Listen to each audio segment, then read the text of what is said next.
The phone rings at 2:17 in the afternoon, and just like that, my world splits in half, before and after, living and dying, truth and lies. The sound cuts through the quiet of my home like a blade, sharp and unwelcome. I've always hated unexpected phone calls. Vanessa, it's your mother. You need to come now. Uncle Robert's voice cracks, something I've never heard in my 65 years of knowing him.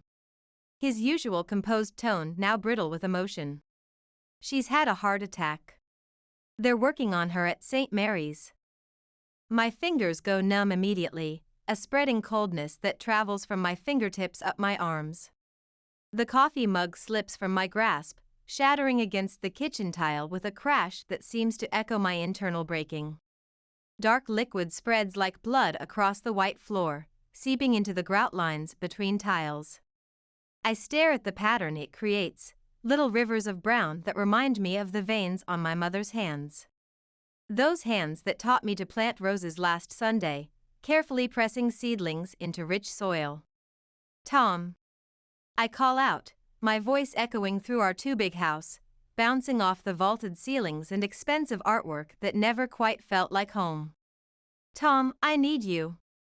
He appears in the doorway of his home office, wireless earbuds firmly in place, annoyance etched across his face. His silver hair is perfectly combed, his casual button-down impeccably pressed. Even in crisis, he looks like he's posing for a retirement magazine cover. I'm on a call, he says, one earbud removed, body angled toward his office as if already retreating. My mother had a heart attack. I need you to drive me to St. Mary's. My voice sounds strange to my own ears, high and tight with panic. He sighs, that familiar dismissive exhale that's been grinding away at my soul for 23 years. A sound that says my emergencies are inconveniences, my needs are burdens.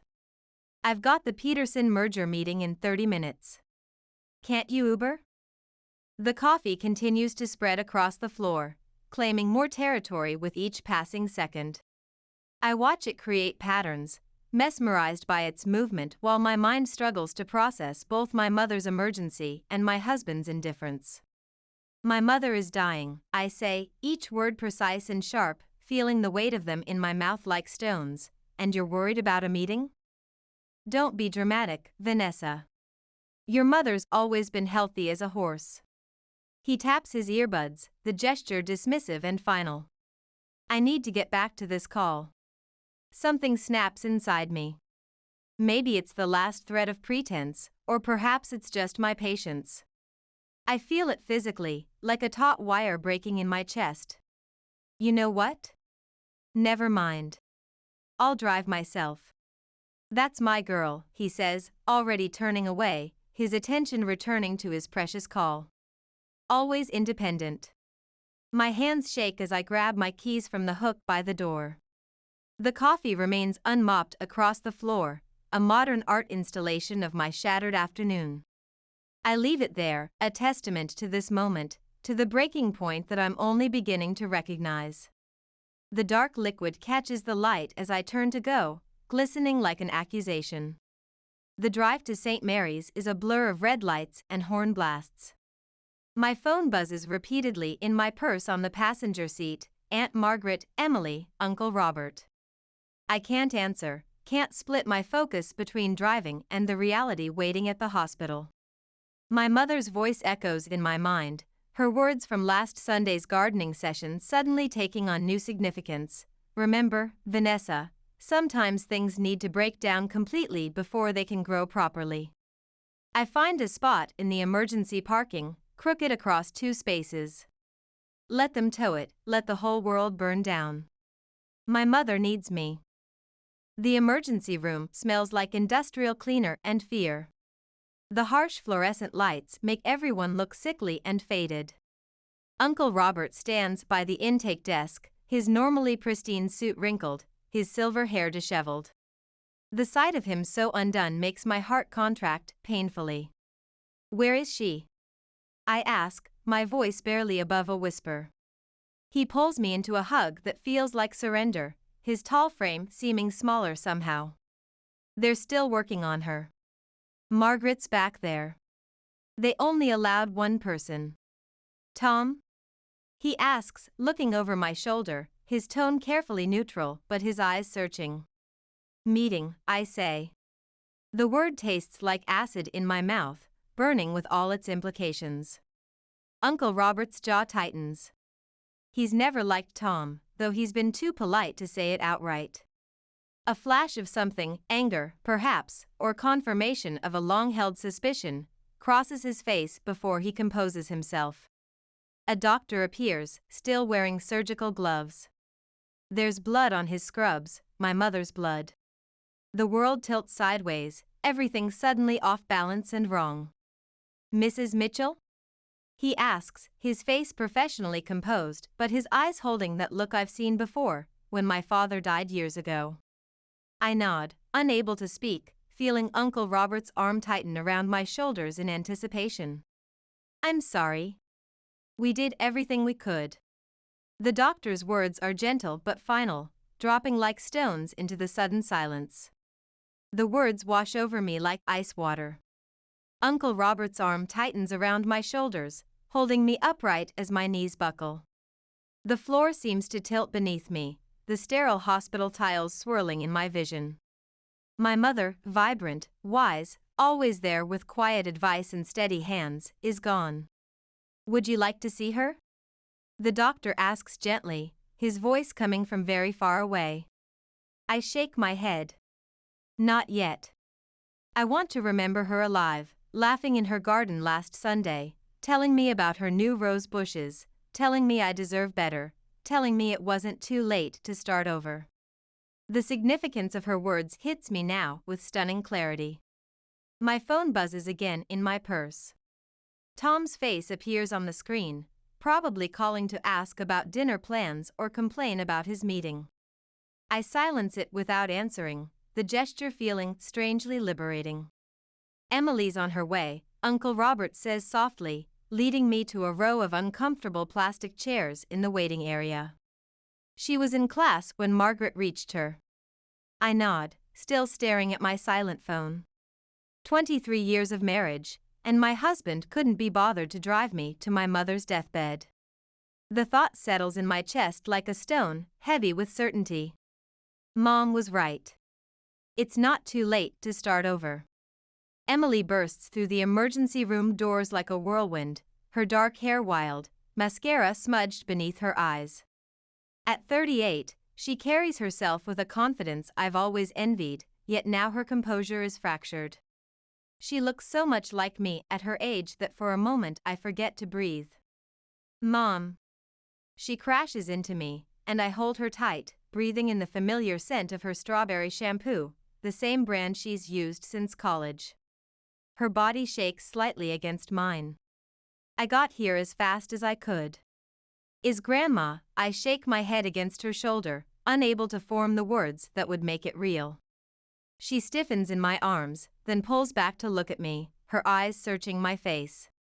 The professional art therapist in her momentarily giving way to the granddaughter who spent every summer in Helen's garden. Where's Dad? The question hangs between us like razor wire.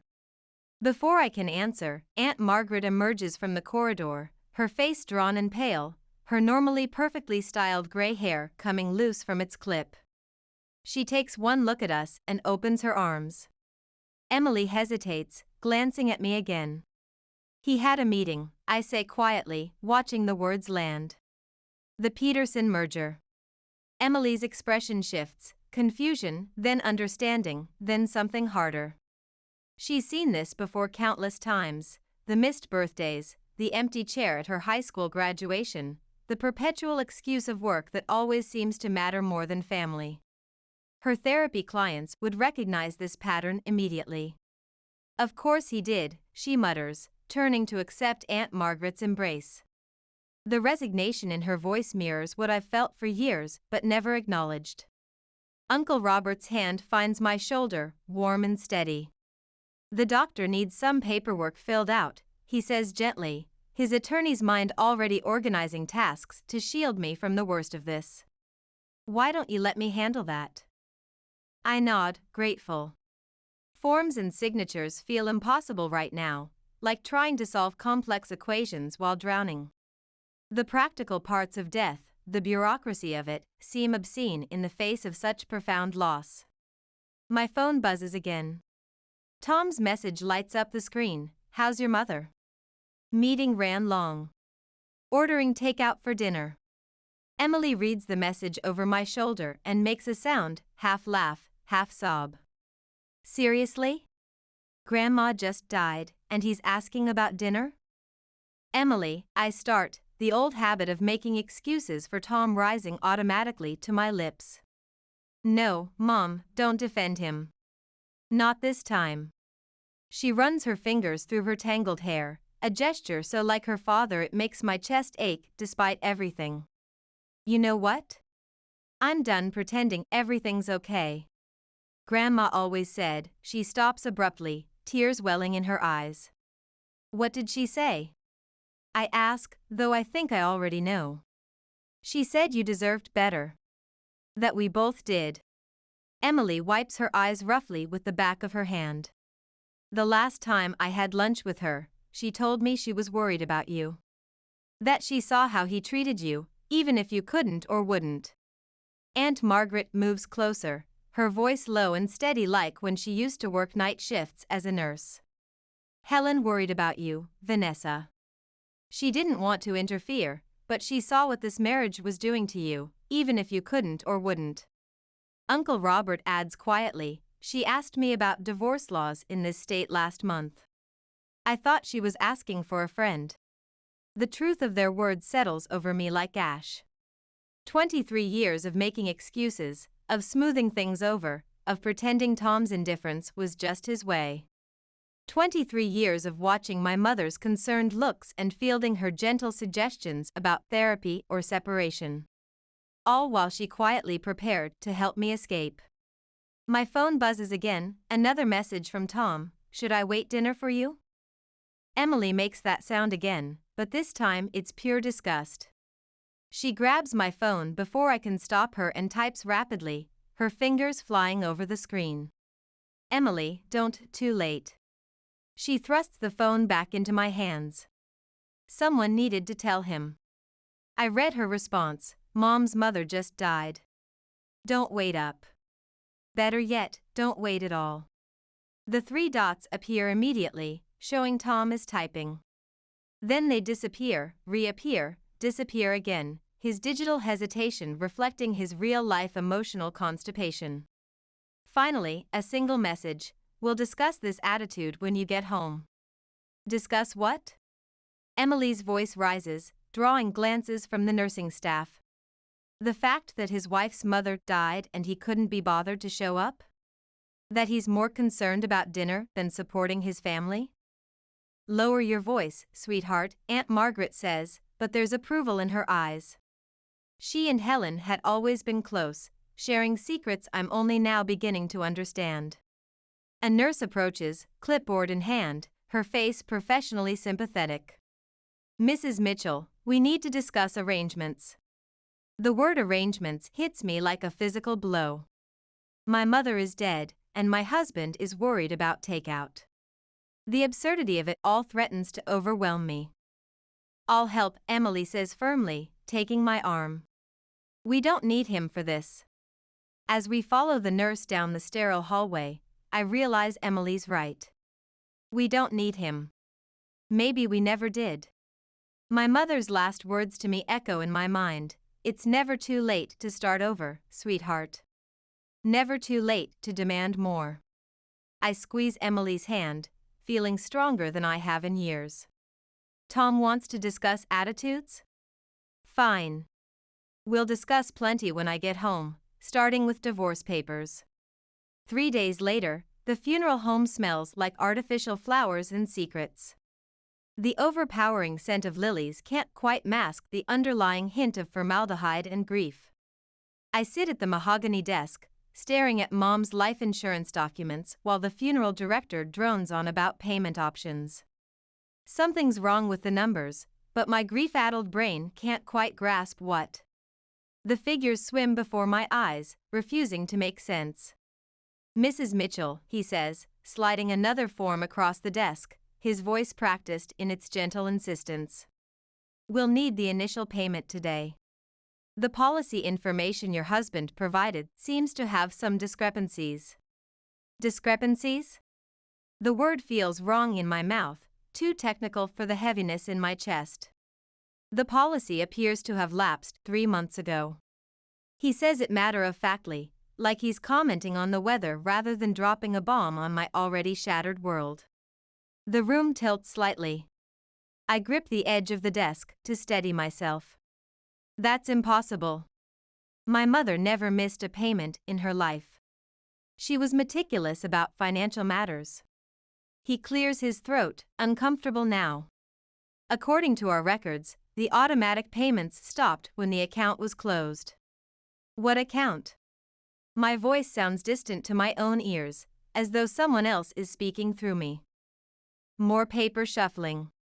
The funeral director adjusts his tie, not quite meeting my eyes. The joint account she shared with your husband. He was helping manage her finances, correct?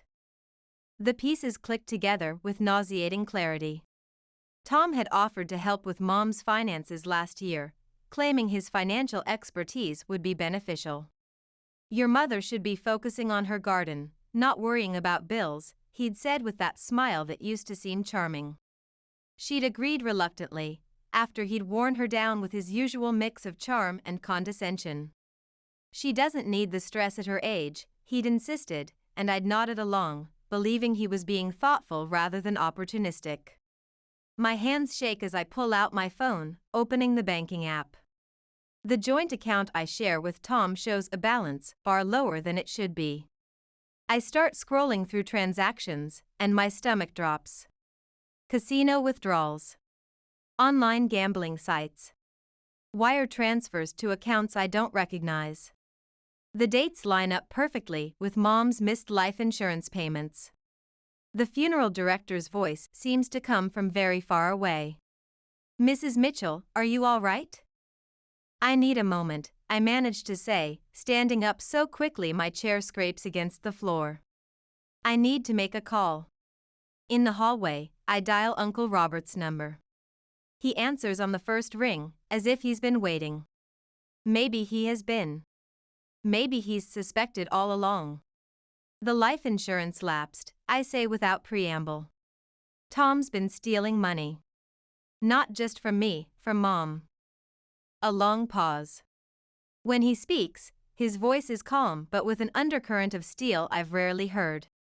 Come to my office now. 20 minutes later, I sit across from my uncle's desk while he pulls up financial records on his computer. The office is familiar, I've visited countless times over the years, but now it feels like a war room. As Mom's attorney, he has access to everything. I watch his face darken as he clicks through screens. Jesus Christ, he mutters, clicking through screen after screen. Vanessa, this goes deeper than you think. The house equity line, your retirement accounts, Emily's college fund. Each word hits like a physical blow, making me flinch in my seat. How much? My voice barely rises above a whisper. Initial estimate, close to $700,000. He looks up from the screen, his eyes hard. And that's just what I can trace quickly. The room spins. I grip the arms of my chair, feeling the leather cool beneath my sweating palms. That's not possible. Someone would have noticed. I would have noticed. Tom works in finance. He knows how to hide things. Uncle Robert's voice hardens. He's been bleeding you dry for years. Likely has accounts we don't even know about yet. My phone buzzes. Tom's face appears on the screen, along with a text, "Where are you? We need to discuss funeral arrangements." A laugh bubbles up in my throat, harsh and ugly. Discuss funeral arrangements? He stole my mother's life insurance money, emptied our accounts, and he wants to discuss arrangements? The audacity is almost impressive. Don't respond, Uncle Robert says sharply. We need to handle this carefully. I'm calling Sarah Chon. He reaches for his desk phone, already dialing. She's the best criminal lawyer I know. He nods grimly. We're going to need her. But first, we need to secure what's left. Do you have any accounts he can't access? Before I can answer, another text from Tom appears. Found the coffee mess in the kitchen.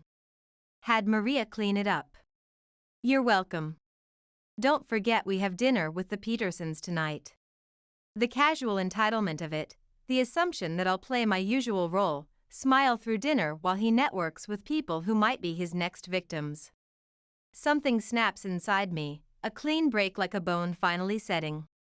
I want him destroyed, I say, surprised by how calm my voice sounds. Not just divorced. Destroyed. Uncle Robert studies me for a long moment, his expression unreadable. Then he nods once, decision made. He will be. But we have to be smart about this. He doesn't know that we know.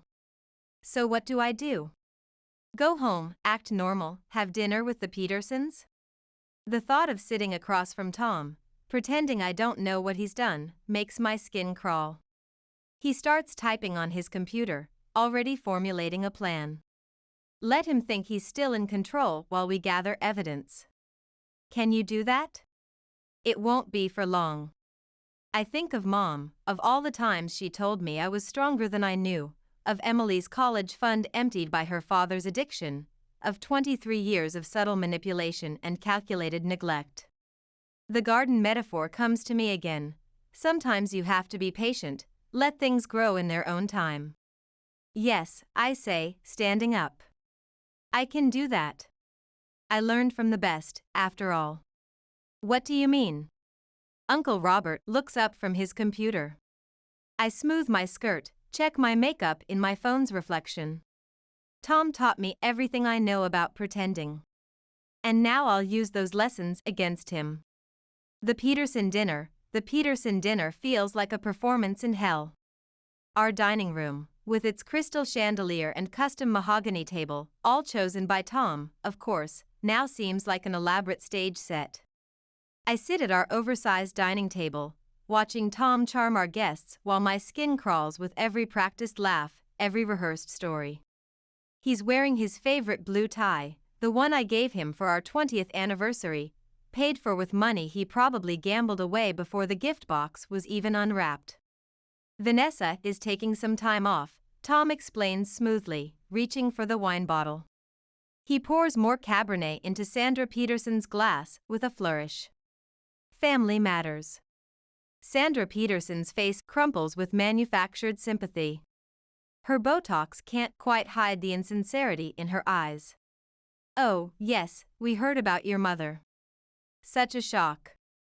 Was it unexpected? I grip my fork tighter, imagining driving it through Tom's hand as he continues pouring more wine. The metal feels cold and solid against my palm, grounding me in this surreal moment. Yes, I manage, quite unexpected. Like discovering your husband has been stealing from your dying mother.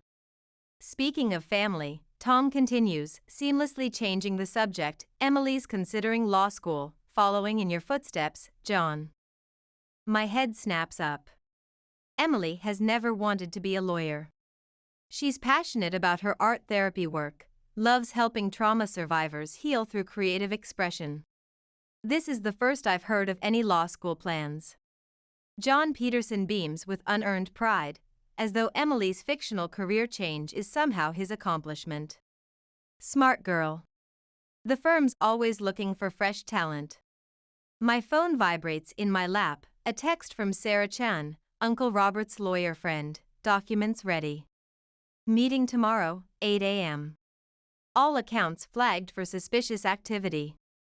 Excuse me, I murmur, standing. I need to check on dessert. The escape to the kitchen is momentary, but necessary. Even a minute away from Tom's performance feels like coming up for air after being held underwater. In the kitchen, I lean against the counter, breathing deeply, trying to calm my racing heart. The catering company's tiramisu sits perfectly plated on the silver tray, another performance piece in this elaborate charade. I stare at the dessert, wondering how much it cost, how many hours at the clinic Emily would have to work to make up for what Tom has squandered. Need help? I startle. Sandra Peterson stands in the doorway, her expression oddly intent, different from the social mask she wore at the table. I'm fine, I say automatically, the response drilled into me over decades. She steps closer, voice dropping. Are you? Because I recognize that look. During dinner, I used to wear it myself. I don't, my first husband was a gambler, too. She smooths her expensive blouse, a nervous gesture at odds with her usual poise. Lost everything before I caught on. The signs are always there, aren't they? We just choose not to see them. The tiramisu blurs as tears threaten. How did you know? She smiles sadly. The way Tom keeps checking his phone under the table, the slight tremor in his hands, the desperate edge to his charm. She pulls something from her pocket, a business card. When you're ready, call her. Best divorce attorney in the state. I keep her card on me always, just in case someone else needs it. Before I can respond, Tom's voice booms from the dining room. Ladies, we're dying of dessert deprivation out here. Sandra squeezes my arm and helps me lift the tray. As we return, I catch Tom sending another furtive text, his jaw tight with tension. His phone screen flashes with what looks like betting odds before he quickly pockets it. Later, after the Petersons leave, Tom loosens his tie with a satisfied sigh. Good night. All things considered, John seemed impressed about Emily's law school plans. Emily isn't going to law school. I stack dessert plates mechanically, the domestic routine now feeling like a stranger's habit. He blinks, momentarily thrown off script. What? Of course she is. We discussed it last week. She's applying to art therapy doctoral programs. I continue gathering plates, watching his face from the corner of my eye. But you'd know that if you ever actually listened to her. Don't start, Vanessa. Not tonight. He reaches for his phone again, the movement almost compulsive. Expecting an important call. From the casino? The words escape before I can stop them. His head snaps up. Something flickers across his face, fear, quickly masked by indignation. What are you talking about? Work never stops, does it? I keep my voice casual, continuing to clear the table as though we're discussing the weather. Like the work you did managing my mother's finances? The color drains from his face. What are you talking about? The life insurance policy lapsing, Tom. Funny timing, considering all those casino withdrawals from her account. He recovers quickly, switching to his patronizing smile, the one that used to make me doubt myself. You're upset about your mother. You're not thinking clearly. Why don't you take one of your pills and, I'm thinking very clearly. I pull out my phone, show him the banking screenshots Uncle Robert prepared. $700,000, Tom. Did you really think I wouldn't find out? His facade cracks. I can explain. The market's been volatile. I had to make some temporary adjustments. It was all going to come back, save it for your lawyer. I turn away, suddenly exhausted by his lies. He grabs my arm as I turn, fingers digging into my flesh. Don't threaten me, Vanessa. You have no idea what you're doing. Who do you think pays for this house, your clothes, your entire lifestyle? I look at his hand on my arm, then into his eyes. You're right. I don't know what I'm doing. I smile, channeling his own practiced charm. Yet. The threat in that single word hits him. His grip loosens. Get some sleep, Tom, I say softly.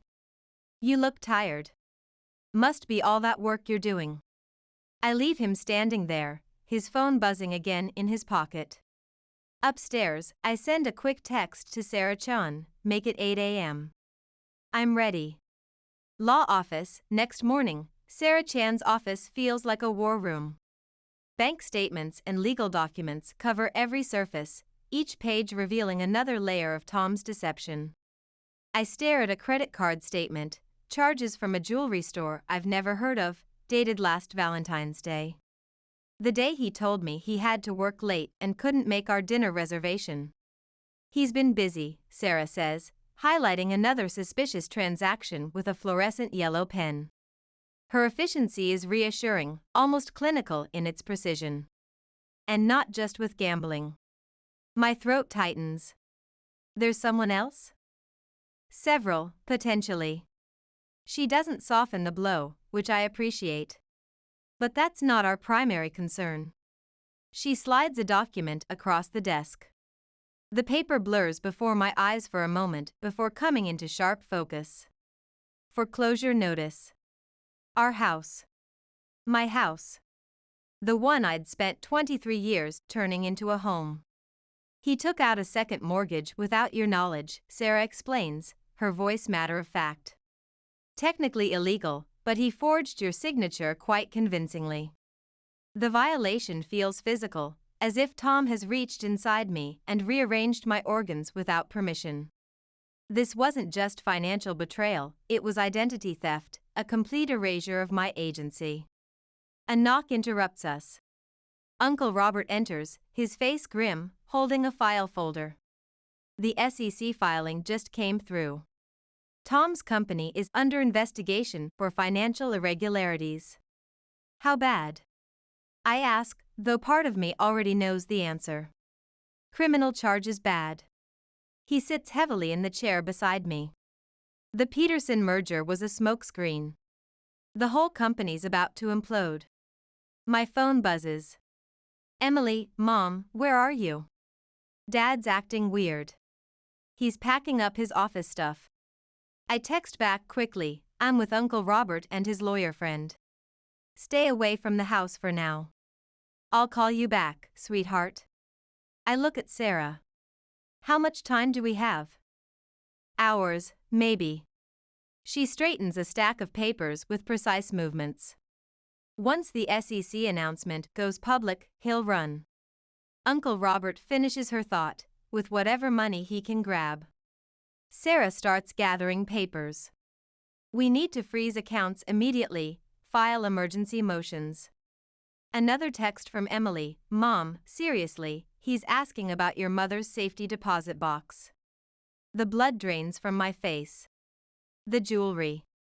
Mom's jewelry. What jewelry? Sarah asks sharply.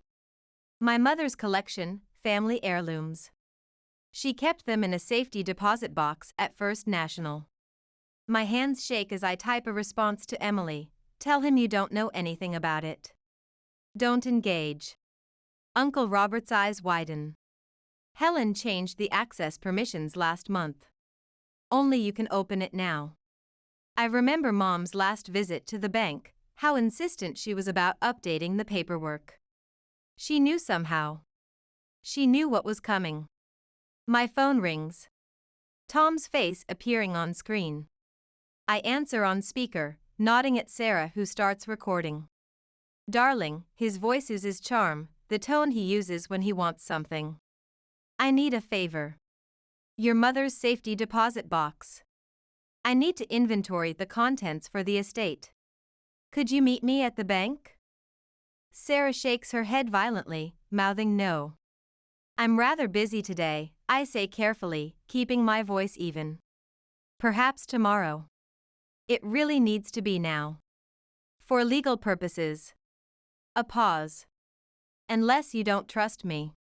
The facade cracks slightly on those last words, a hint of desperation bleeding through. Of course I trust you, I lie smoothly, surprised at how easily the falsehood comes. But I'm having lunch with Emily. Why don't you join us? We can go to the bank afterward. Emily's not answering my calls. His tone sharpens with suspicion. That's odd. She's sitting right here. I watch Sarah frantically typing on her laptop, coordinating with someone via email. Tom, is everything okay at work? I ask innocently. The line goes dead. He's panicking, Uncle Robert says quietly. That makes him dangerous. Sarah looks up from her laptop. Account freeze orders are processing. I've notified the SEC about potential flight risk. She meets my eyes directly. But we need to move fast on the safety deposit box. If there's anything valuable, my phone chimes again, a text from an unknown number. Your mother knew what he was. She left something for you. Back of the box. Don't let him find it first. Aunt Margaret, I breathe. She must have been with Mom when she changed the access permissions. We need to go, Sarah interrupts, already grabbing her coat. Now, before he figures out we're on to him. I stand, gathering my purse. What about Emily? I'll pick her up, Uncle Robert offers. Take her to our house until this blows over. As we rush to the elevator, another text arrives from Tom. I tried to protect you from this. Remember that. The threat in those words chills me, but underneath the fear, something else burns, rage, pure and clarifying. He stole from my mother, tried to steal her last gift to me, used our daughter as leverage. Sarah, I say as we reach her car, forget playing defense. I want everything. The house, the accounts, his reputation. Everything. She smiles grimly. Now that's what I wanted to hear. At the bank, the safety deposit box lies open before me, empty except for a single envelope. Mom's jewelry, generations of family history gone.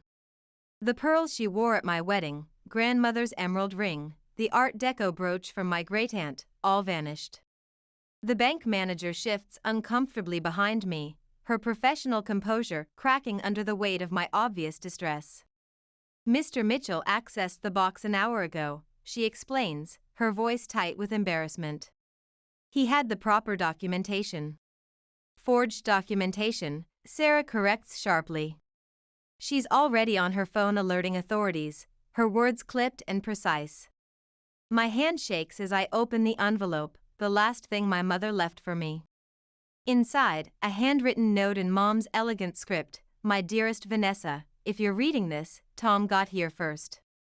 But remember, I always taught you to keep your real treasures closer to home.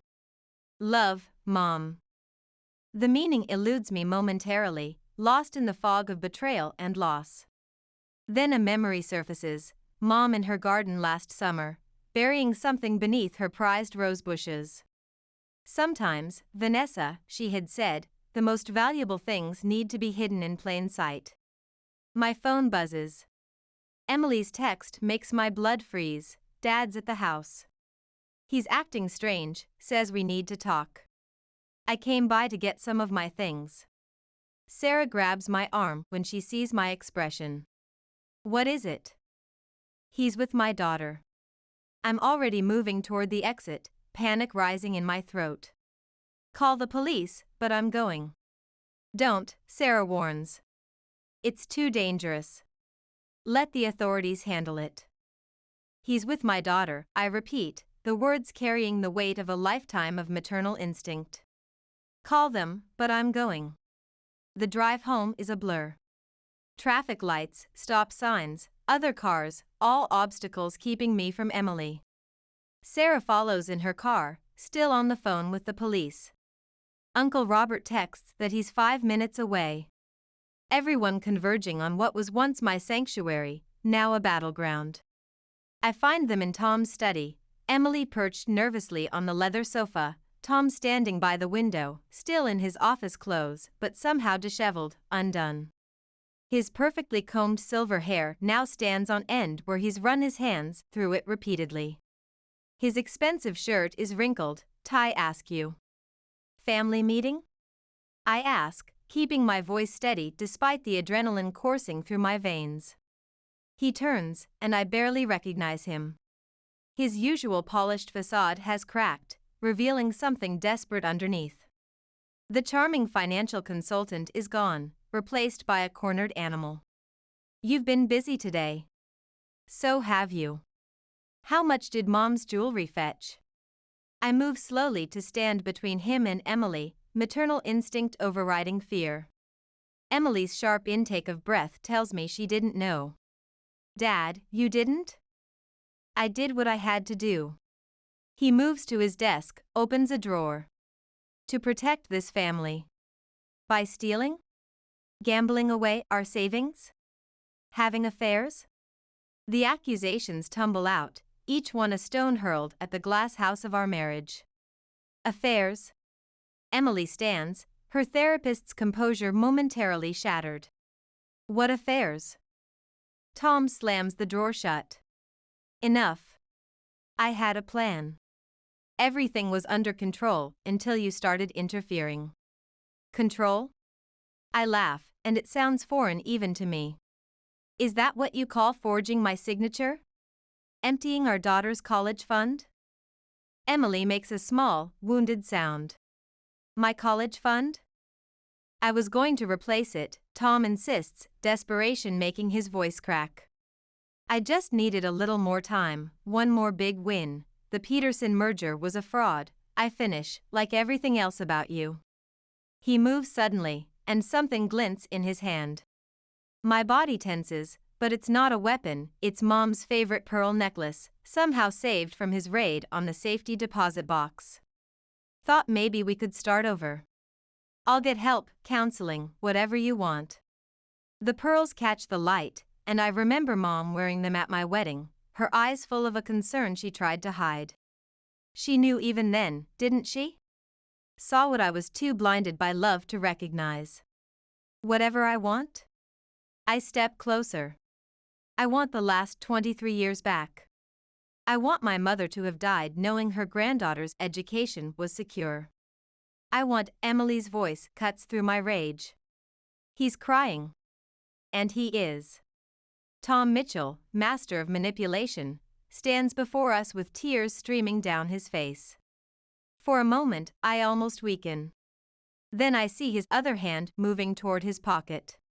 Emily, I say carefully, go to Uncle Robert's house now. But Mom, she hesitates, torn between concern and self-preservation. Now, Emily, I repeat, my voice leaving no room for argument. She looks between us, then rushes out. Tom doesn't try to stop her. We hear the front door slam a moment later. You know what's in my pocket, he asks quietly once we're alone. Plane ticket, fake passport. He pulls out his phone. One button, one call to my friends at the SEC. They'd love to know about Uncle Robert's creative accounting from the 90s, Aunt Margaret's tax issues. The family's not as clean as you think. The bottom drops out of my world. You'd destroy them too? I'm already destroyed. His smile is terrible, a death mask of the man I married. Might as well make it a family affair. My phone buzzes. Sarah, probably with the police. But it's too late. The damage is done. What do you want? A head start. 24 hours. You keep the house, what's left of the accounts. I keep the evidence against your family. He holds out the pearls. And you keep these as a reminder. The pearls feel heavy in my palm, not just jewelry now, but the weight of an impossible choice, save my family or serve justice. Mom's voice echoes in my head, keep your real treasures closer to home. I look at Tom, this stranger I spent half my life with, and make my decision. 24 hours, I say. Then I burn your world down. He nods once and walks past me. The front door clicks shut with devastating finality. I sink into his chair, pearls clutched in my fist, wondering if revenge is worth the price of becoming him. Outside, car doors slam as Sarah and the police arrive, too late to catch him, but just in time to witness my defeat. Final confrontation, 23 hours and 47 minutes after Tom walked out, I find Mom's old recipe box in the back of the kitchen cabinet, behind the fancy stand mixer he bought me for Christmas 3 years ago and I've used exactly twice. The box looks out of place in our designer kitchen, its worn wooden edges and faded floral pattern a remnant from another time, another life. Inside, wrapped in yellowed newspaper, lies a small red USB drive. My hands shake as I plug it into my laptop. Folders appear, dozens of them, meticulously labeled with dates going back 5 years, financial records, email screenshots, photos of Tom with various women, bank transfers, gambling receipts. My mother, the quiet gardener who never touched a computer without complaining, who still printed her emails rather than reading them on screen, had been building a case against my husband for years. I scroll through document after document, each one a piece of evidence more damning than the last. There are spreadsheets tracking suspicious withdrawals, recordings of phone calls where Tom lied about his whereabouts, even surveillance photos from a private investigator showing him entering casinos. My mother, who always seemed so focused on her roses and book club, had been conducting a thorough investigation all along.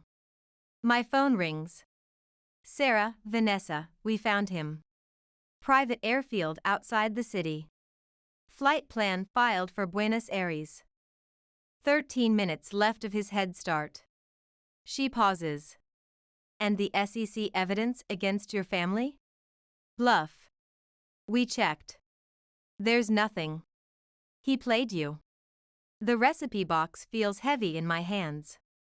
Between recipes for pot roast and apple pie lay the tools for Tom's destruction, patiently collected by the woman who saw through him from the beginning. How fast can you get to the airfield? Already on my way. Police 2. I grab my keys, the USB drive secure in my pocket. Tell them to wait. I need 5 minutes with him first. The private terminal is small, lit by fluorescent lights that make everything look sickly.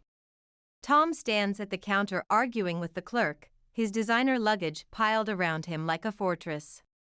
He's wearing the same suit from yesterday, but somehow he's aged a decade. The perfectly groomed silver fox now looks haggard, his movements jerky with nervous energy. Problems with your flight? I ask. He spins, face twisting between surprise and calculation. You're early. Mom always said punctuality was a virtue. I hold up the USB drive. Along with keeping good records. The color drains from his face. What is that? Everything Mom knew. What you were doing. Every transaction, every affair, every lie. I step closer, feeling strangely calm. She was protecting me all along. The jewelry in the safety deposit box? A trap. She knew you'd go for it first. He lunges for the drive. I sidestep easily. He's not as quick as he used to be, not as sharp. The gambling has taken its toll, and not just financially. It's over, Tom. SEC agents are outside. Police 2. You promised 24 hours. His voice cracks. You're just like me, breaking promises when it's convenient. No. I set Mom's recipe box on the counter. I'm like my mother, patient, thorough, and done with your games. He laughs, a hollow sound. What do you want? Money? I can get more. I have accounts you don't know about. We can start over somewhere else, just the two of us. I want you to know what it feels like to realize everything you built was a lie, that someone you trusted was watching, waiting, collecting evidence of every mistake. I feel oddly detached, as if observing the scene from outside my body. I want you to feel what I felt when I saw those credit card charges for jewelry I never received. His face hardens. You really think you can survive without me? You're nothing but a housewife with what? A daughter you gambled away the future of? A mother who outsmarted you? A family who actually loves me? I open the recipe box, look inside. He hesitates, then peers in. Among the recipe cards lies a single sheet of paper, Mom's last bank statement, the one showing her real account with enough zeros to make his eyes widen. She left everything to me, I say quietly. The day before she died. Almost like she knew what was coming. He grabs for the box but freezes at the sound of doors opening behind us. Time's up, I say as Sarah enters with 2 FBI agents. Oh, and Tom, the pearls were fake. Mom sold the real ones years ago to pay for Emily's secret trust fund. They lead him away, his protests echoing through the terminal. Sarah squeezes my shoulder. You okay? I look down at the recipe box, generations of family wisdom, love disguised as instructions for pot roast and apple pie. Mom's final gift wasn't the money or the evidence. It was the reminder that real strength comes from protecting what matters, not destroying what hurts you. I'm better than okay, I say, closing the box gently. I'm free. Epilogue. 6 months later, the garden blooms exactly as Mom planned it. Late autumn roses climb the trellis, their deep red petals catching the morning light. Fallen leaves create a natural mulch around the beds, preparing the soil for winter's rest before spring's rebirth. I kneel in the soft earth, transplanting the seedlings she started in her greenhouse, her last project, now mine to finish. The soil feels cool and alive beneath my fingers, speaking of possibility and patience. Emily appears beside me, 2 steaming mugs in hand. Her dark hair is pulled back in a practical ponytail, her face relaxed in a way I haven't seen in years. The prosecutor called, she says, offering me one of the mugs. Dad took the plea deal. I accept the coffee, breathing in its warmth. The bitter aroma mingles with the sweet scent of the roses and the earthy smell of fresh soil. How do you feel about that? Honestly? She settles onto the garden bench Mom installed years ago, specifically positioned to catch the morning sun. Relieved. No trial means no more secrets coming out, no more pretending. The morning paper lies folded on the bench. Tom's guilty plea relegated to a small column on page 6, the mighty falling quietly, without fanfare. 3 months in jail already served, 5 years probation, restitution payments, and community service. His reputation destroyed, his career over. Justice, but not vengeance. Uncle Robert says the restitution payments will start next month, Emily continues, blowing softly on her coffee. Not that we need them. No, I agree, thinking of Mom's hidden accounts, the careful planning that ensured our security. The trust fund she established for Emily, the retirement account in my name I knew nothing about until after her death. But it's not about the money. It's about consequences. About accountability, she finishes. The therapist in her understanding the importance of making amends, of acknowledging harm done. The wisdom in her voice makes my chest ache. She's grown so much these past few months, shedding the last vestiges of the daddy's girl who once sought Tom's approval above all else. I brush dirt from my hands and join her on the bench, feeling the morning sun warm against my face. I found something in Mom's study last night. I think you should see it.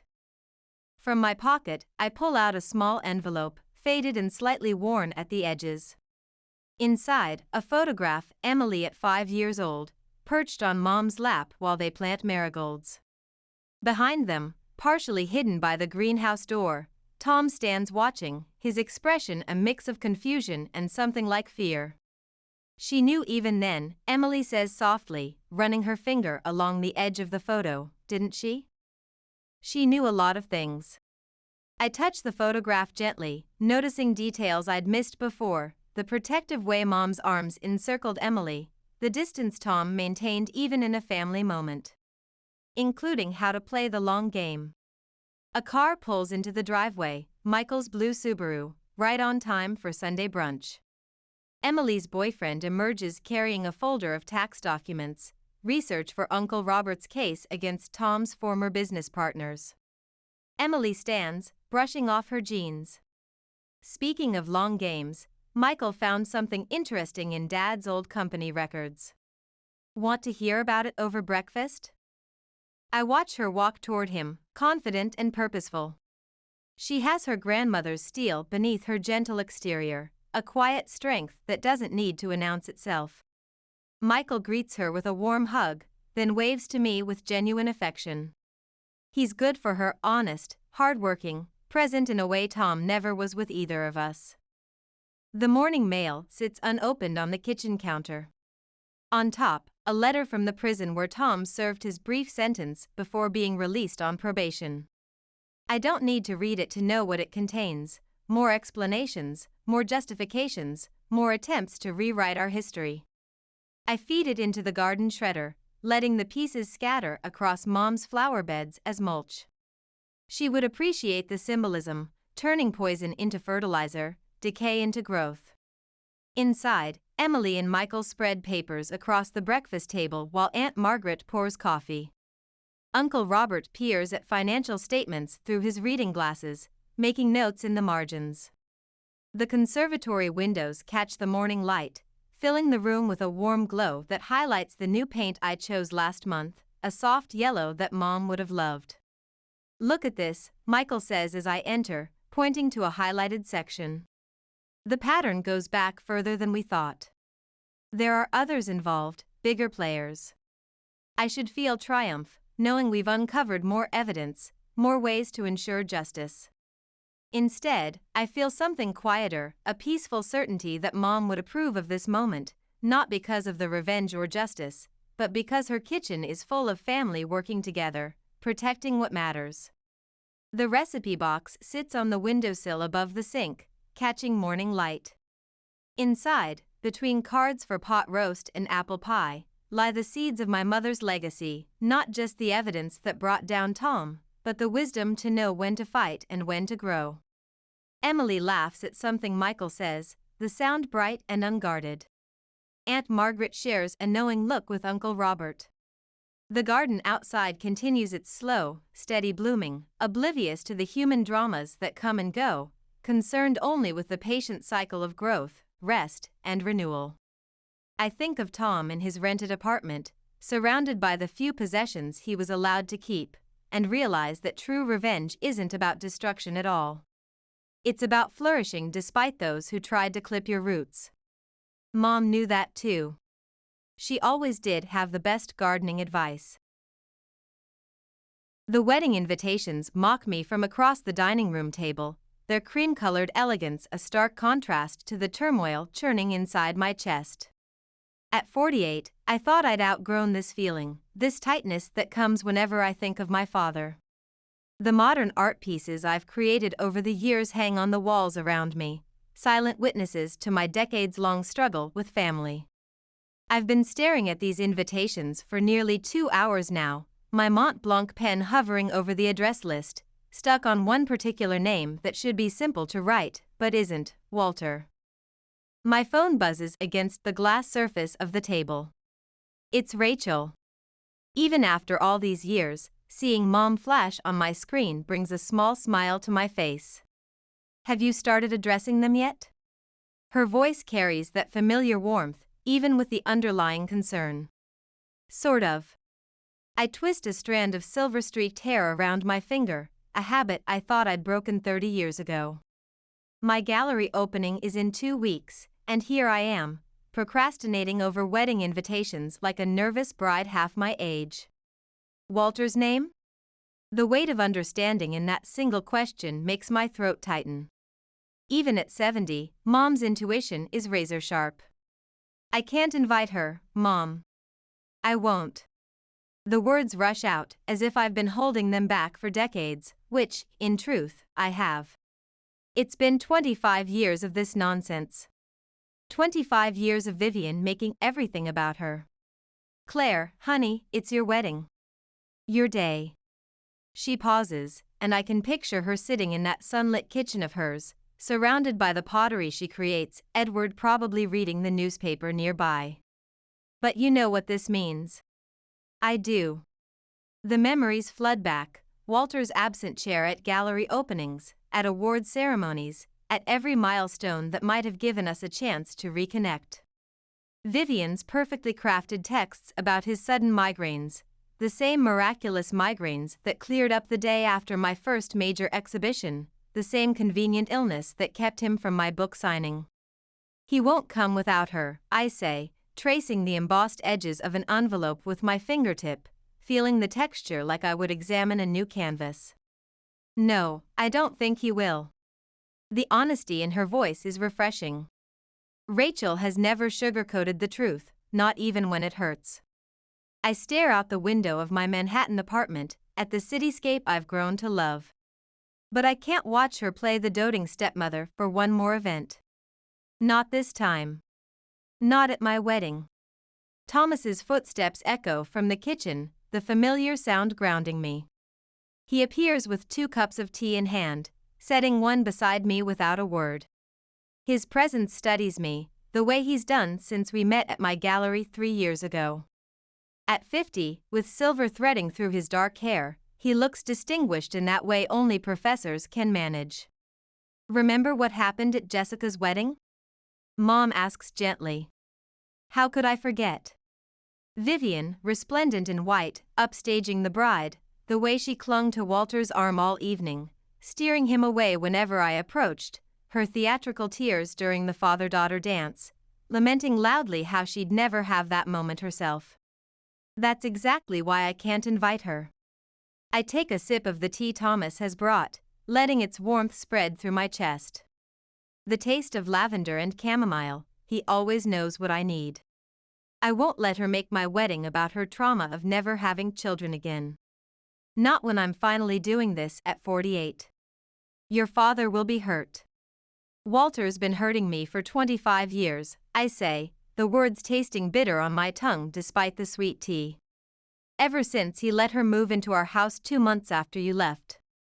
Do you remember when she threw out all my college artwork because it cluttered the living room? I remember. Mom's voice hardens, and I hear the protective edge that still emerges when she talks about those days. I also remember her telling you that your art was just a hobby, right before your college graduation show. Thomas's hand finds my shoulder, squeezing gently. His touch anchors me, reminds me I'm no longer that hurt 18-year-old girl. He knows these stories. All of them. I'm addressing the invitation to Walter only, I say finally, putting pen to paper. My handwriting is steady despite the trembling inside my chest. If he chooses not to come, that's his decision, not mine. Are you ready for the fallout? Mom's question hangs in the air. No, I admit, but I write anyway. Walter Matthews, no one guessed, no Vivian. Just my father's name alone on the cream-colored envelope, like a challenge across 25 years of silence. But I have to be. I seal the envelope before I can change my mind. It's time he chose, really chose, between us. After hanging up, I stack the addressed invitations neatly, leaving Walter's on top. Tomorrow they'll all go to the post office. Tomorrow I'll set this long overdue war in motion. But tonight, I curl into Thomas's arms on the couch, trying to ignore the notification light blinking on my phone. It's probably Vivian asking about wedding plans she has no right to know about, or maybe it's Walter with another excuse for missing our scheduled coffee last month. Either way, I'm done pretending, done playing the dutiful daughter while she orchestrates my father's disappearing act. The invitation sits on the table, a white flag-turned weapon. Let the war begin. At 48, I've finally found the courage to fight it. Phone call scene. 3 days after mailing the invitations, Walter's number lights up my phone during lunch break. My stomach drops like it did when I was a teenager, but I answer anyway, stepping away from my desk at the gallery. The current exhibition, a series of emerging textile artists I've been mentoring, will have to wait. I just got your invitation. His voice sounds tired, older than I remember, though we spoke briefly last Christmas. At 72, he's finally showing signs of age. There must have been a mistake. No mistake, Walter. I lean against the cool brick wall of the storage room, grateful for its solidity. My gallery, the culmination of 20 years of work, suddenly feels like the only stable thing in my life. The invitation is just for you. Claire, he says my name the way he used to when I was young and being difficult about bedtime, that mixture of exasperation and thinly veiled affection. You know I can't come without Vivian. She's my wife. And I'm your daughter. The words scratch my throat as they emerge, carrying 25 years of neglect. Or at least I used to be. A long silence follows, filled with missed dinners and empty chairs at gallery openings. I hear papers shuffling on his end, always at his office when Vivian doesn't want him somewhere else, even though he supposedly retired 5 years ago. Is this about Christmas? He asks finally. Because we already explained that Vivian wasn't feeling well, and it's about everything. I check my vintage watch, Thomas's gift for my last birthday. 5 minutes until my next client meeting. It's about every time you've chosen her over me since I was 18. That's not fair. I've never. Last month, I cut in, my voice steadier than I feel. I invited you to dinner, just you. You said yes, then suddenly you had a work emergency. I did. His protest sounds practiced, rehearsed. I saw you, Walter. The memory still stings, sharper than I'd like to admit. At Marcello's with Vivian the same night, the same time I'd asked you to meet me at Carlos. You were laughing over wine while I sat alone for an hour. Another silence, heavier this time. I imagine him at his desk, pinching the bridge of his nose like he always does when confronted with an uncomfortable truth. The gesture so familiar it hurts. She'd had a rough day, he says finally, voice small. She needed me. The gallery door chimes.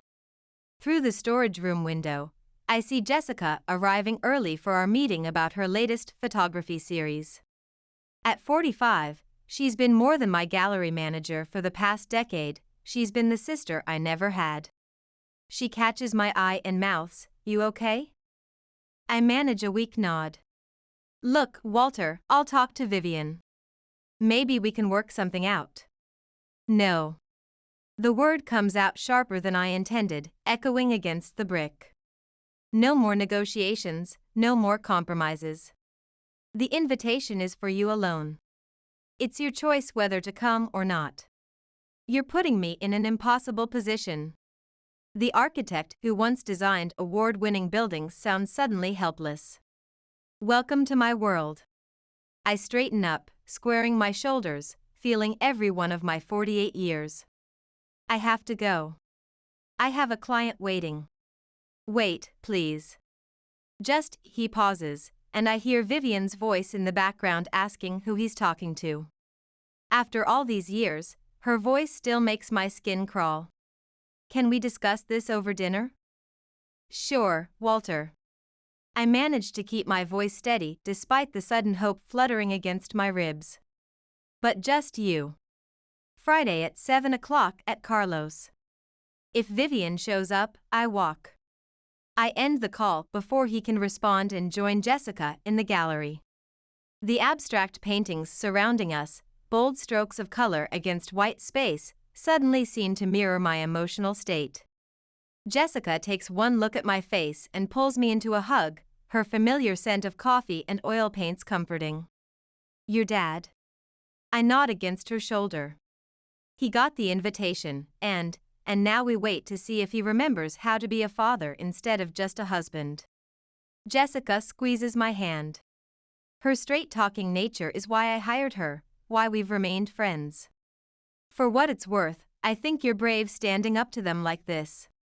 25 years is a long time to stay quiet. I don't feel brave. I move to my desk, pulling out her wedding portfolio. The irony isn't lost on me, helping with her wedding photos while my own wedding plans stir up decades of family drama. I feel like that 18-year-old girl again, watching him choose someone else over and over. But this time, you're choosing yourself. She sits across from me, her expression serious. That counts for something. I open the portfolio but pause before starting our review. Jess, do you think he'll come to dinner? I mean, really? She considers for a moment, the honesty that's defined our friendship evident in her thoughtful pause. I think he'll want to, but Vivian won't let him, I finish. Yeah, that's what I think too.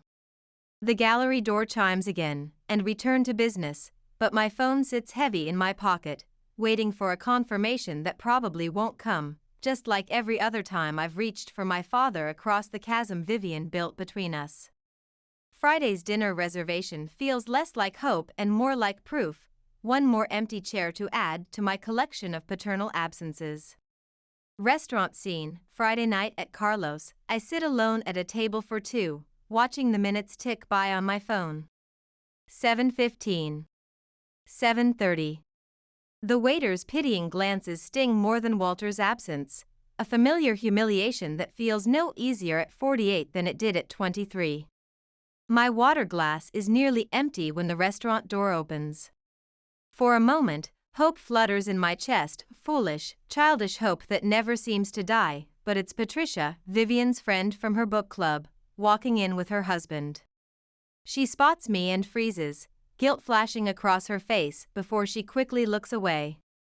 The expensive lighting in this Michelin-starred restaurant hides nothing, not her discomfort, not my disappointment. I'm gathering my things to leave, dignity still somewhat intact, when she approaches my table, wringing her hands. At 60, she looks elegant but nervous, her eyes darting around as if checking for witnesses. Claire, I think there's something you should know. She glances around nervously. I'm actually just.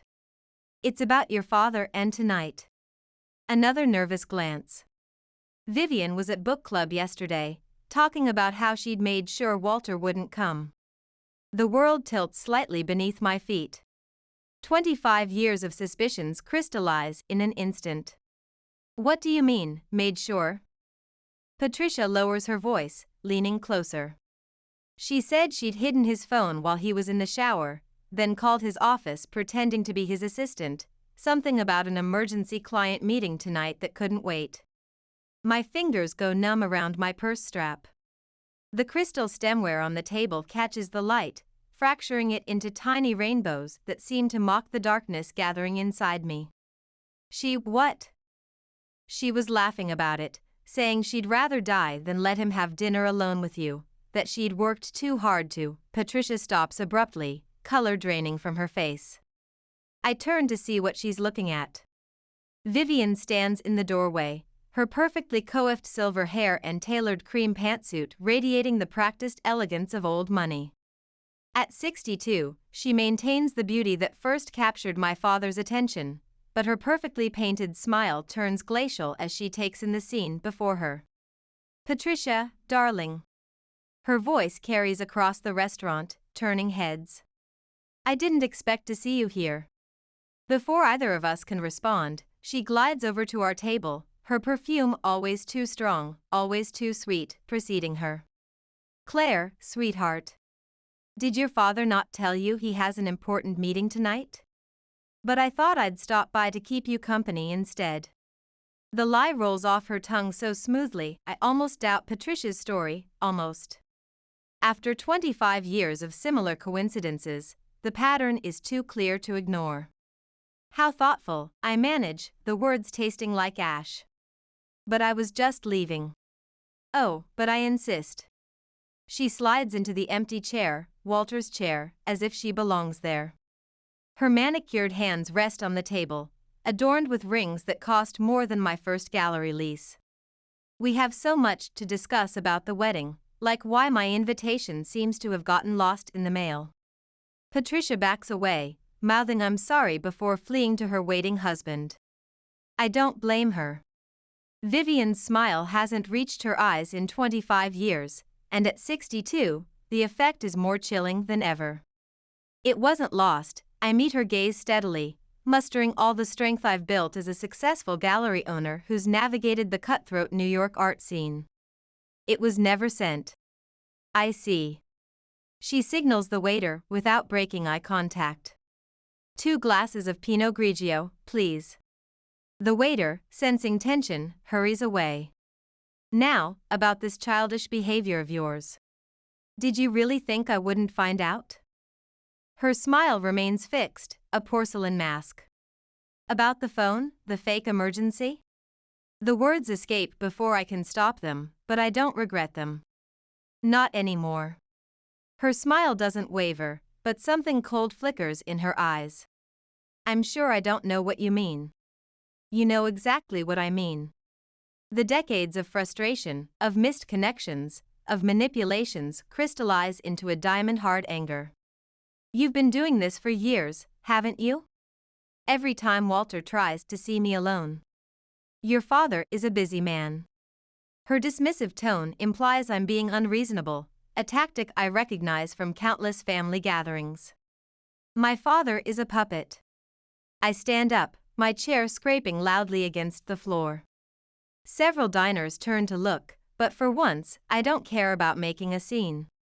At 48, with my own successful career and pending marriage, I'm finally beyond caring what others think.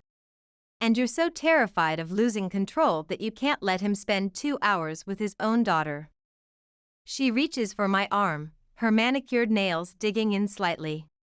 Sit down. People are staring. Good. I pull free, feeling something break loose inside me, something that's been bound and gagged for 25 years. Let them stare. Let them see exactly who you are. I am your father's wife. Her voice rises slightly, the first crack in her perfect facade. You're nothing but a scared, manipulative woman who couldn't have children of her own, so you made sure no one else could have their father either. The words are cruel, but after decades of her subtle cruelties, I can't find it in me to care. The slap echoes through the restaurant. My cheek burns, but satisfaction floods through me as heads turn, as witnesses murmur and point. Finally, her mask has cracked for all to see. Thank you, I say quietly, gathering my things. My voice carries in the sudden silence of the restaurant. For proving exactly why you're not welcome at my wedding. I leave her there, surrounded by whispers and stares, her carefully constructed facade lying in shards around her like broken glass. In my car, I text Walter, ask Vivian about my cheek when she gets home. Ask her why everyone at Carlos saw her hit me. Then ask yourself why you're really missing dinner tonight. The response comes instantly, what are you talking about? I'm in an emergency meeting. I turn off my phone and drive away, leaving him to his comfortable lie and her to her crumbling control. Some battles aren't worth fighting, some wars are won by walking away. As I drive through the city streets, the lights blur through tears I refuse to acknowledge. At 48, I'm too old to cry over the father who never chose me, but the 18-year-old girl inside me still weeps for what might have been. Gallery scene. The bruise on my cheek fades to yellow by the time Walter finally shows up at the gallery. 3 days of ignored calls, and now he stands among the abstract paintings, looking lost in their chaos of color and shape. At 72, he seems smaller somehow, diminished among the bold art pieces that define my life's work. You could have called first, I say, not looking up from my laptop. A potential buyer from London has questions about an emerging artist I'm representing, and the irony isn't lost on me. I'm more invested in nurturing new talent than my own father ever was in supporting mine. Would you have answered? He moves closer, stopping at the edge of my desk. His eyes linger on my face. Your cheek, the makeup helps. I click through another email, pretending my hands aren't shaking. I'm surprised you noticed, though I'm sure Vivian told you it never happened. She said you were hysterical, that you knocked into her hand when she tried to calm you down. A laugh escapes me, sharp and bitter. And you believed her? Of course you did. 25 years of the same pattern, yet it still has the power to wound. I don't know what to believe anymore. He picks up a framed photo from my desk, me and Jessica at her wedding last year. Everyone's telling different stories. Have you ever considered asking yourself why your wife needed to sabotage a dinner with your daughter? The question hangs in the air between us, surrounded by artwork that speaks of emotion, of truth, of seeing beneath surfaces. Things Walter has never been particularly good at. Before he can answer, the gallery door chimes. Thomas walks in, stopping short when he sees Walter. His jaw tightens, but he keeps his voice neutral. Mr. Matthews. Interesting timing. Walter nods stiffly. His architecture awards and professional accolades mean nothing in this space, my space. I was just leaving. Thomas sets down a takeout bag on my desk. The scent of Thai food, my favorite, fills the air. Or just making excuses? I can never tell with you. His calm professor's demeanor barely conceals the protective edge in his voice. This is between me and my daughter. Walter's architect's pride surfaces, the authority that once commanded boardrooms. Nothing's been between you and your daughter for 25 years. Thomas moves to stand beside me, his presence steady and warm against the chill that always accompanies conversations with my father. That's the problem. Walter's face reddens. You don't understand. I understand perfectly. I stand finally, meeting his eyes. The decades between us clarify rather than blur with age. You know what today is? He blinks, confused, the celebrated architect suddenly at a loss. I wonder if he's ever been this disoriented designing a building. It's the anniversary of Mom's wedding to Edward 8 years ago. You promised to come to the reception, remember? Just for an hour, just to show we could all be civil. I had a migraine. The excuse sounds hollow even to him, I can tell. That's what Vivian told everyone. But Patricia saw you both at the country club that afternoon, perfectly healthy. Heaven forbid you attend your ex-wife's wedding and make your daughter happy. That's not, he stops, looking trapped between the truth and the story he's been telling himself. It was complicated. It's always complicated with you, Walter. My voice rises despite my efforts to maintain professional composure in my own gallery. Every gallery opening, every award ceremony, every milestone, there's always some reason you can't show up. And they all lead back to her. She's my wife. The familiar refrain, the justification for 25 years of absence. And I'm your daughter, the words echo off the gallery walls, bouncing between paintings worth more than the house I grew up in, or I was before you let her erase me from your life. Silence falls, broken only by the soft hum of the gallery's track lighting. Walter sinks into a chair, suddenly looking every bit his 72 years. I never meant to choose, he says quietly, the weight of decades in his voice. But you did. Every time. I pick up the wedding photo he'd been looking at. You know who walked Jessica down the aisle that day? Edward, my stepfather. The man who showed up to every art show, every birthday, every moment that mattered. He chose to be there, even though he didn't have to. Claire, please. The architect who designed award-winning structures is crumbling before me. I'm not finished. My voice stays steady, even as tears threaten. Years of gallery negotiations have taught me how to maintain composure when it matters most. You have one last chance to choose, Walter, my wedding. Just you. Being my father for one day.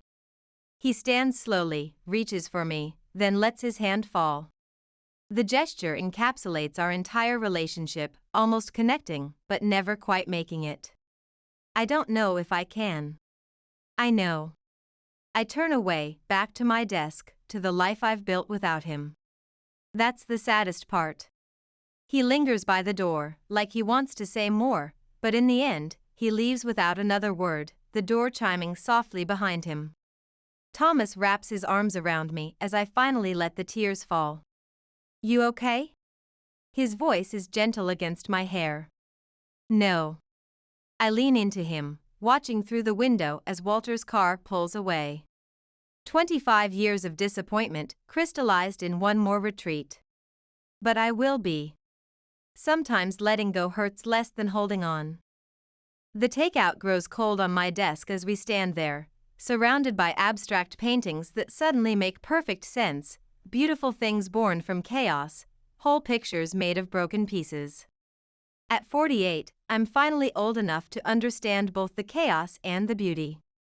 House sale scene, a week before the wedding, Rachel calls with the news I've been dreading, your father's selling the house.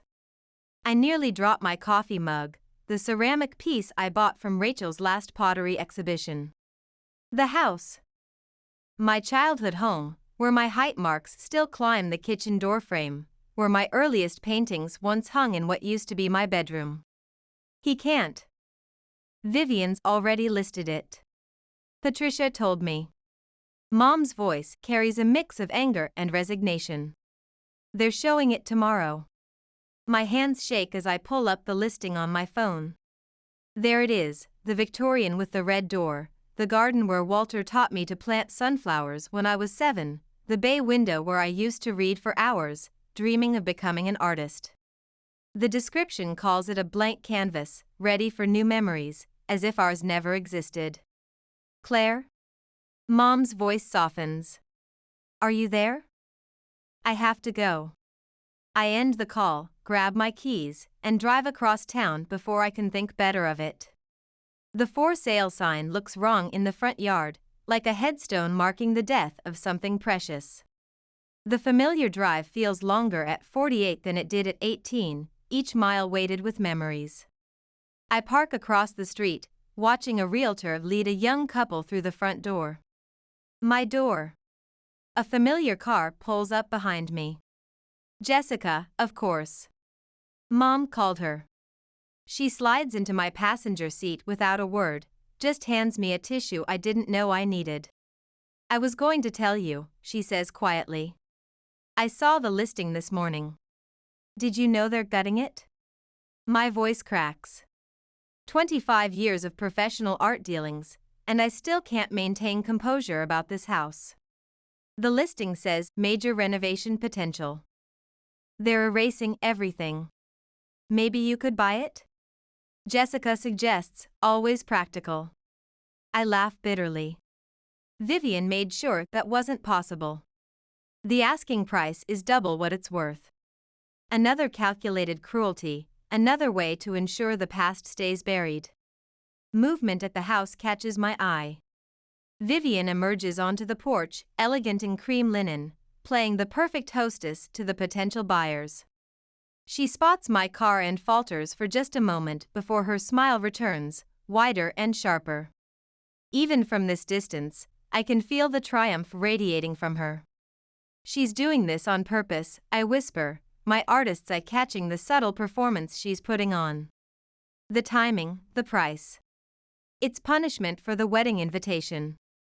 Don't, Jessica starts, but I'm already out of the car, crossing the street with purpose. Vivian's smile freezes as I approach. Darling, her voice carries across the lawn, warning wrapped in sugar, what a lovely surprise. The couple turns, curious. They look to be in their 30s, hopeful, excited about their future in my past. I recognize the woman's expression, the same one I wore at 14, believing this house could be a fresh start.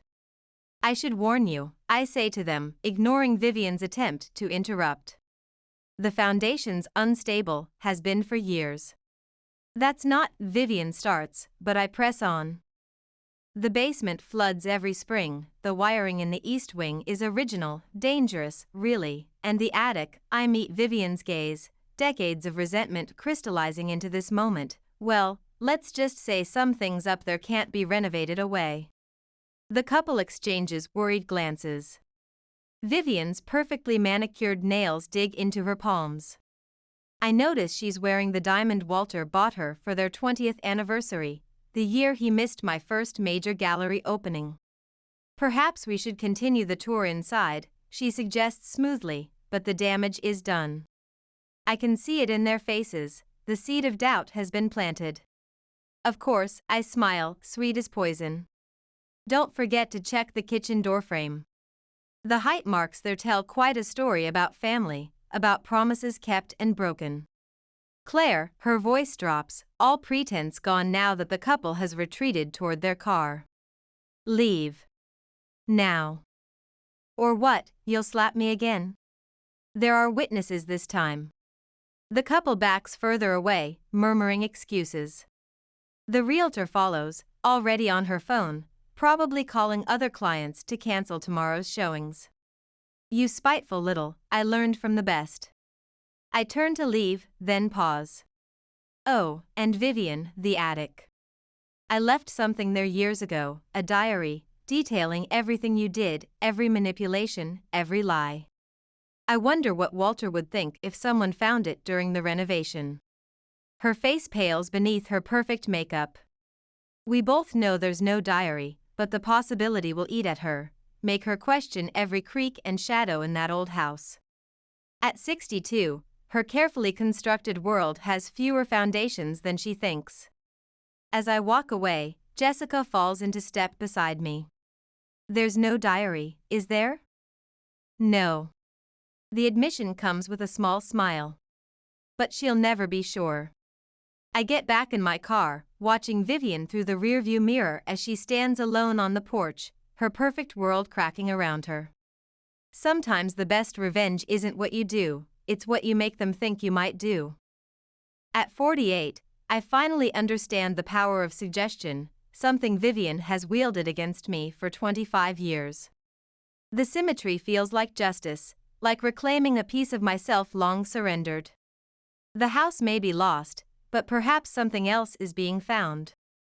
Letters scene. 2 days before my wedding, Walter shows up at my apartment unannounced. His hands tremble as he holds out a manila envelope that looks worn around the edges, as if he's been carrying it for days, uncertain whether to deliver it. Vivian found this in the attic. My stomach drops. There was no diary, I'd made that up. But something in his expression tells me she found something worse. What is it? The question comes out softer than intended. The hallway light catches the silver in his hair, so much more than when I last really looked at him. He pulls out a stack of letters, their edges worn soft with age. I recognize Rachel's handwriting immediately, the artistic flourish to her script that influenced my own. Letters she wrote me during our separation, before the divorce. His voice cracks. Before Vivian. The implications hit me like a physical blow, letters that could change everything or destroy what little remains of my family. At 48, I thought I was beyond being shocked by my parents' past, but the tremor in my hand as I reach for them proves otherwise. She's threatening to show them to Rachel, I say. It's not a question. Even after 25 years, I know how Vivian operates. He nods, sinking onto my couch, the expensive leather piece that was the first thing I bought when my gallery started turning a profit. Unless you publicly apologize to her, invite her to the wedding, make things right. The words sound rehearsed, as if Vivian dictated them directly. Make things right. The laugh that escapes me sounds foreign, almost hysterical. Like when she made things right by destroying every photo of Mom in the house, or when she made things right by convincing you to miss my college graduation. Claire, please. His architect's hands, hands that once designed buildings that won international awards, fidget with the envelope's edge. Your mother, these letters could hurt her. Hurt Edward. So you're here to protect Mom? That's new. The bitterness in my voice surprises even me. His face hardens. I'm trying to protect everyone. No, you're trying to protect yourself. I snatch the letters from his hands. What's really in these, Walter? What are you afraid of? Before he can stop me, I unfold the first one. Rachel's familiar script fills the page. Gideon, I know about her, about the affair. I can forgive the betrayal, but line to Claire, the room spins as 30 years of family history rewrites itself before my eyes. You were seeing Vivian before the divorce, while you and Mom were just taking a break, while you told me everything would be okay. He reaches for the letters, but I back away, reading faster. Each page reveals another lie, another betrayal. Mom had known everything, had offered forgiveness for my sake, and he'd chosen Vivian anyway. How long? My voice sounds distant, hollow, as if coming from someone else, perhaps the 18-year-old I once was, learning that everything I believed about my family was a lie. How long were you seeing her before you left us? 6 months. He won't meet my eyes, the celebrated architect suddenly unable to face his own design flaws. She understood me, understood how to manipulate you, you mean. I throw the letters onto the coffee table, the antique piece Thomas and I found in a small shop in Vermont. Get out.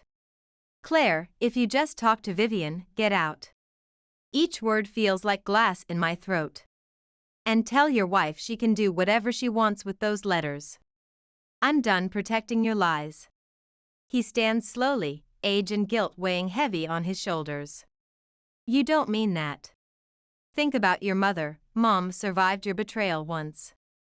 She built something beautiful with Edward. These letters, I gesture at them dismissively, they're just proof she was right to leave you. And what about your wedding? You'd really want me to miss it? The question hangs between us, 25 years of missed moments condensed into one final choice. I look at him, really look at him, for the first time in years. At 72, the celebrated architect has designed his last building, but hasn't learned to construct an honest relationship. You've been missing from my life since the day you chose her. The empty chair at my wedding will just make it official. After he leaves, I sink to the floor, letters scattered around me like fallen leaves. The girl I was at 18 would have cried. The woman I am at 48 just feels tired. Tired of lies, tired of manipulations, tired of hoping for a father who never showed up. My phone buzzes, a text from Vivian, your father told you our terms. You have 24 hours to decide. Another buzz follows, family peace comes at a price, darling. Are you ready to pay it? I block her number, then Walter's. With shaking hands, I gather the letters and reach for my phone again. Mom, can you come over? There's something you should know. Sometimes the truth hurts more than lies, but at least it's honest pain, at least it's real.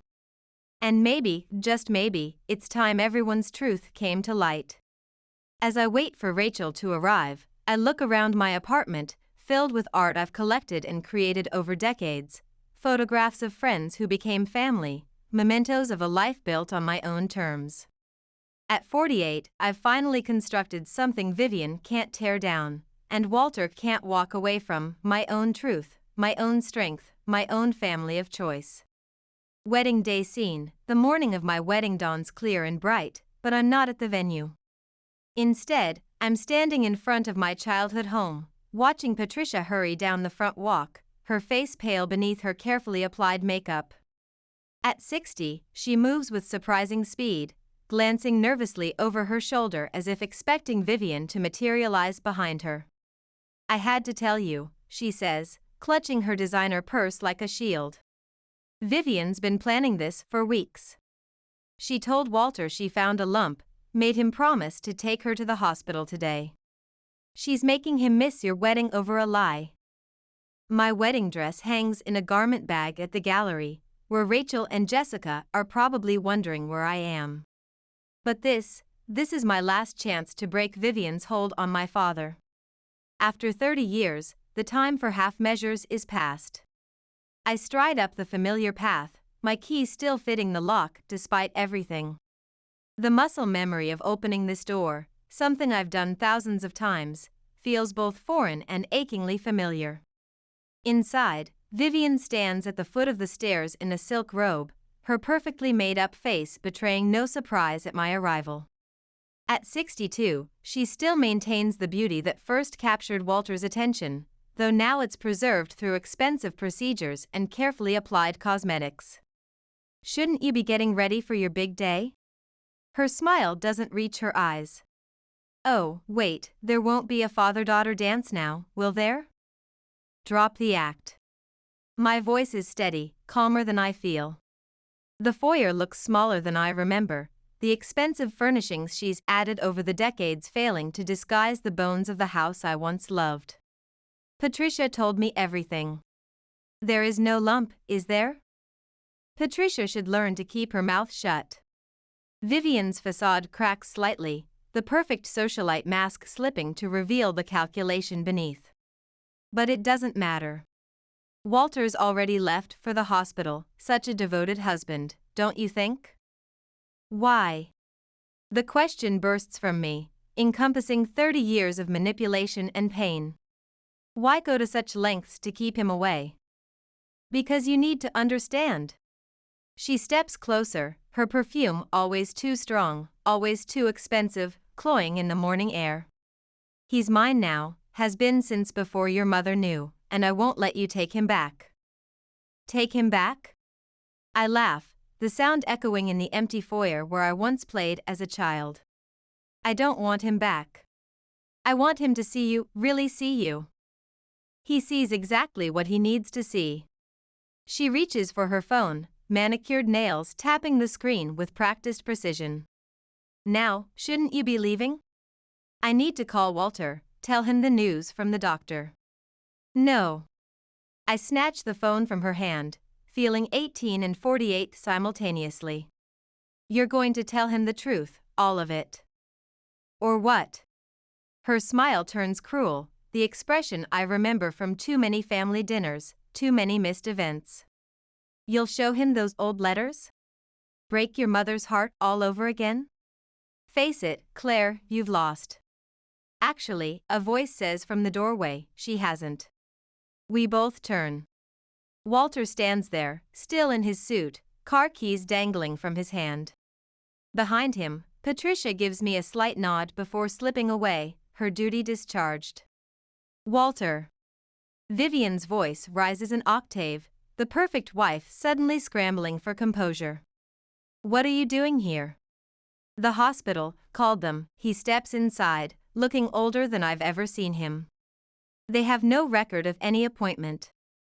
Just like they had no record of my emergency client meeting last month. He turns to me, and for the first time in decades, he truly sees me. I wanted to believe her, Claire. I was protecting her. You were controlling me, he says to Vivian, moving to stand beside me. For the first time in 30 years, we present a united front. And I let you because it was easier than admitting what I'd done to Rachel, to Claire, to myself. Vivian's composure shatters. Everything I did for us. No. I touch Walter's arm, feeling him trembling beneath his expensive suit. You did it for yourself, and now you've lost everything. She lunges for her phone, but Walter catches her wrist. It's over, Vivian. I've already called a lawyer. The silence that follows feels like a thunderclap. Vivian sinks onto the stairs, her perfect mask finally crumbling completely. The woman who terrorized my youth suddenly looks small, diminished, pathetic. The wedding starts in 2 hours, I say quietly. Your choice, Walter, but this time make it for the right reasons. I leave them there, among the ruins of their carefully constructed lies. Outside, the morning sun feels warmer somehow, cleaner. My phone buzzes, a text from Jessica, where are you? Everyone's waiting. I take one last look at the house before typing my reply, on my way, and add, tell Mom to save an extra seat, just in case. Sometimes revenge isn't about destroying someone else's happiness, sometimes it's about finding your own and letting them watch from the outside. At 48, I've finally learned the difference. Wedding scene. The wedding venue's garden glows in the late afternoon light as I make my final adjustments in the bridal suite. The gallery, my gallery, transforms beautifully for the occasion, the current exhibition of emerging artists providing a perfect backdrop for a wedding that's been 48 years in the making. Rachel fusses with my veil while Jessica touches up my makeup, neither mentioning the empty chair I'd insisted on keeping in the front row. Something borrowed, Rachel says, fastening her mother's pearl bracelet around my wrist. At 70, her hands show signs of arthritis, but the artistic grace that defined her teaching career remains in every movement. Something blue, Jessica adds, tucking a small blue flower into my upswept hair. From my garden. A knock at the door makes us all freeze. Edward pokes his head in, his eyes suspiciously bright when he sees me ready. At 73, he still stands tall, the retired pediatrician who's been more of a father than Walter ever was. Sweetheart, almost time? He asks, his voice warm with affection. I smooth my dress, an elegant cream sheet that complements my figure rather than trying to pretend I'm half my age. Is everyone seated and waiting? He pauses, a small smile playing at the corners of his mouth. Including your father. The room goes still. Rachel's hands stop adjusting my veil, but she doesn't pull away. Alone? I ask quietly, hardly daring to hope. Edward nods. Vivian's not here, and from what I hear, she won't be anywhere near him for quite a while. Relief and something else, something lighter, floods through me, dissolving a tension I've carried for decades. But when I turn to Rachel, her face is unreadable. This woman who taught art to children for 30 years while raising me alone, who rebuilt her life after betrayal, who found love again with Edward, what must she be feeling? Are you okay with this? I ask her. With him being here? She smooths an invisible wrinkle from my dress. Honey, I made peace with your father's choices long ago, that's why I could build something beautiful with Edward. She glances at her husband, love evident in her smile. Sometimes the best revenge is living well. The ceremony music starts, soft and sweet, drifting through the gallery. Jessica squeezes my hand before slipping out to take her place. Rachel kisses my cheek and follows, leaving me alone with Edward. Last chance to change your mind about who walks you down the aisle, he says gently, offering his arm, the same arm that's supported me through every major moment since I was 18. Not a chance.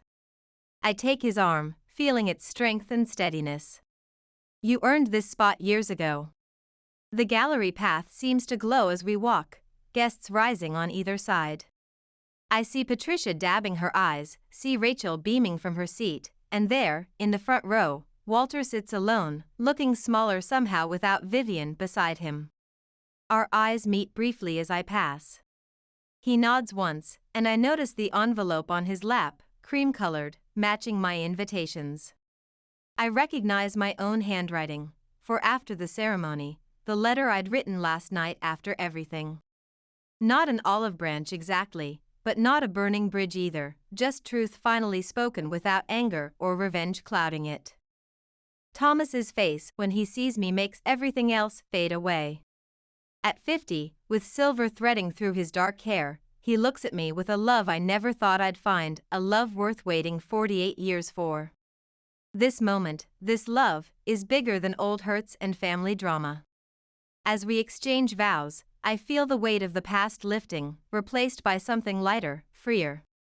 The photographs and paintings surrounding us, art that marks my life's work and passion, seem to bear witness to this transition, this healing. At the reception, Walter approaches cautiously, letter in hand. I read it, he says simply. Good. I don't offer more. I don't deserve forgiveness. No. I agree, watching Edward twirl Rachel on the dance floor, their movements still graceful after 15 years together. But maybe we deserve peace, both of us. He follows my gaze to where Rachel and Edward laugh together, their happiness untainted by the past. I'm filing for divorce, he says quietly. Not because of today, but because I finally see clearly. That's a start. Later, as Thomas and I prepare to leave for our honeymoon, I catch one last glimpse of Walter. He's sitting alone at a table, watching the dancers with a thoughtful expression. The empty chair beside him doesn't look lonely anymore, it looks like possibility. Jessica catches my eye as we head for the exit. Happy ending? She asks, the friend who stood by me through gallery openings and heartbreaks alike. I think about the letter, about Walter's empty chair beside him, about Rachel in Edward's arms, love that grew from broken pieces. Not an ending, I say, feeling 48 years of perspective settle into wisdom. Just a better beginning. Sometimes revenge isn't about making others hurt the way you hurt, sometimes it's about breaking free of the pain altogether, about choosing joy instead of bitterness. And sometimes, if you're lucky, others find their way out of the darkness too, following the light you've left behind. As Thomas and I drive away from the gallery, my hand in his, I feel truly free for the first time in decades. At 48, my life isn't just beginning, it's finally, truly mine.